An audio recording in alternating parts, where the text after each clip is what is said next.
नमस्कार विद्यार्थियों। पिछले वीडियो में हमने बात की थी आग्नेय चट्टानों की और पृथ्वीदार चट्टानों की। आज हम बात कर रहे हैं चट्टानों के प्रकार में कायांतरित चट्टान, जो चट्टान का तीसरा प्रकार है। सबसे पहले हम देखेंगे कि कायांतरित चट्टान किसे कहते हैं, इसकी परिभाषा क्या है। तो जब मौलिक सेल में विघटन और वियोजन के बिना उसके गुण और संरचना में मूलभूत परिवर्तन हो जाता है तो कायांतरित चट्टान का निर्माण होता है। यानी जब मूलभूत चट्टान का रूप परिवर्तन हो जाता है, कायांतरण हो जाता है, उसकी गुण और संरचना में परिवर्तन हो जाता है, तो वे चट्टान कायांतरित चट्टान कहलाती है। जैसे कि आग्नेय मूलभूत चट्टान है और मूलभूत चट्टान से उनके गुण और संरचना में परिवर्तन होने के बाद कौन सी चट्टान बन जाती है, कायांतरित बन जाती है। अब हम देखते हैं कि कायांतरित चट्टानों की विशेषताएं क्या हैं। तो देखो, सबसे पहले इसकी विशेषता है कि ये चट्टानें गौण चट्टानें हैं, सेकेंडरी रॉक्स हैं, क्योंकि इनका निर्माण अन्य सेलों के कायांतरण अथवा रूप परिवर्तन से होता है।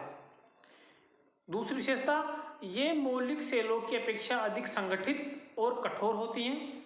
तीसरी, इनमें धात्विक खनिजों की प्रधानता होती है, अतः ये सेलें आर्थिक दृष्टि से महत्वपूर्ण होती हैं। चौथा, ये सेलें अरंध्रपूर्ण होती है, इनमें रंध्र नहीं होते, छिद्र नहीं होते। तो ये इनकी विशेषताएं थी।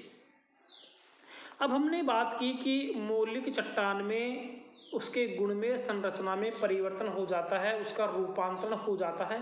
तो हम देखेंगे रूपांतरण होता क्यों है, रूपांतरण के क्या कारण हैं। तो ये रूपांतरण 4 प्रकार से होता है। एक तो तापीय रूपांतरण, गतिक रूपांतरण या क्षेत्रीय रूपांतरण, तीसरा जलीय रूपांतरण और चौथा ताप जलीय रूपांतरण। तापीय रूपांतरण क्या है?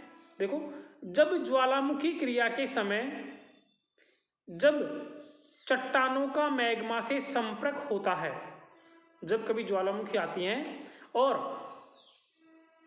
जब चट्टानों का उस गर्म मैग्मा से संपर्क होता है तो ज्वालामुखी नली के आसपास की सेलों में उच्च ताप के कारण कायांतरण हो जाता है। किसके कारण से कायांतरण हो रहा है? उच्च ताप के कारण।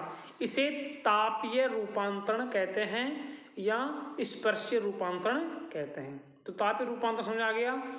ज्वालामुखी क्रिया के समय जब चट्टानें मैग्मा के संपर्क में आती है तो ज्वालामुखी नली के आसपास की चट्टानें उच्च ताप के कारण उनमें क्या हो जाता है?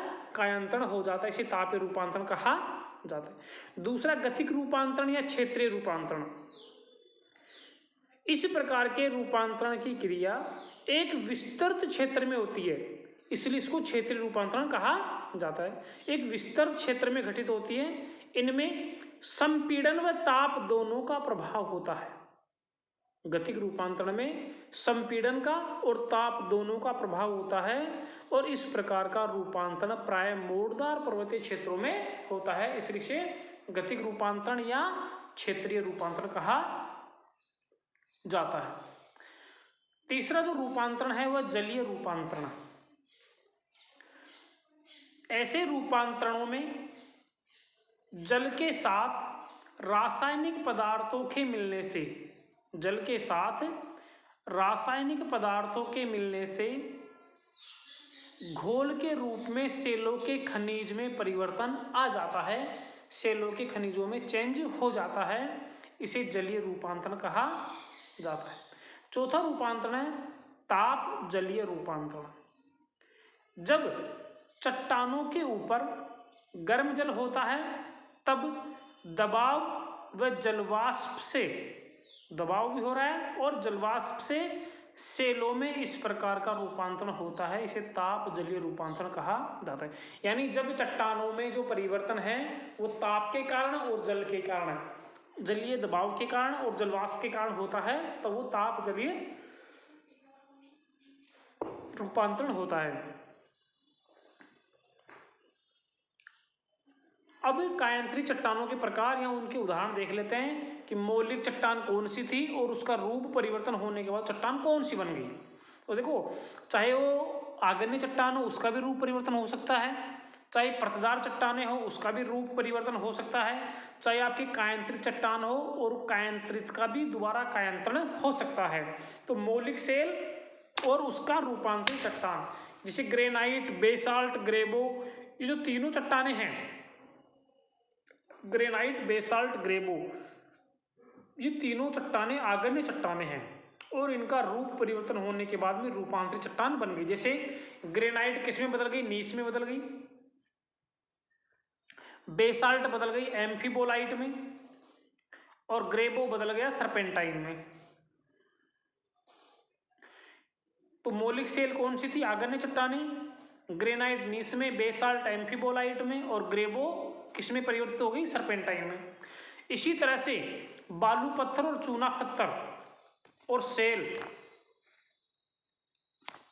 ये तीनों चट्टानें हैं, ये परतदार चट्टानें हैं। तो बालू पत्थर बदल गया क्वार्टजाइट में, ये परतदार चट्टान है, चूना पत्थर बदल गया संगमरमर में, और सेल बदल गया स्लेट में। ये परतदार चट्टानों के उदाहरण है, परतदार चट्टानें जो कायांतरित में बदल गई। तो बालू पत्थर क्वार्टजाइट में, चूना पत्थर संगमरमर में, और सेल स्लेट में। इसके अलावा कोयला ग्रेफाइट और हीरा में बदल जाता है। तो कोयला है वो आपके औषधि चट्टान है और इसका रूप परिवर्तन होने के बाद भी किसी में बदल गए, ग्रेफाइट और हीरा, जो कि एक रूपांतरित चट्टान है। इसी प्रकार से सेल स्लेट में बदला, अब स्लेट रूपांतरित हो गई, अब रूपांतरित चट्टान का वापस रूपांतरण हो जाता है। तो स्लेट किस में बदल गया, सिस्ट में, और सिस्ट बदल जाता है आगे फाइलाइट में। देखो, सेल स्लेट में, स्लेट सिस्ट में, और सिस्ट बदल जाता है फाइलाइट में। इस तरह से आपके स्लेट सिस्ट में बदल रहा है और सिस्ट फाइलाइट में। तो ये कायांतरित चट्टानों का पुनः कायांतरण हो रहा है। इस प्रकार आपके मौलिक चट्टानों का जब गुण और संरचना में परिवर्तन हो जाता है उसे कायांतरित चट्टान कहते हैं। तो मौलिक चट्टान कोई भी हो सकती है, आपके आग्नेय भी कायांतरित में बदल सकती है, परतदार भी कायांतरित में बदल सकती है, और कायांतरित भी पुनः कायांतरित में बदल सकती है। धन्यवाद।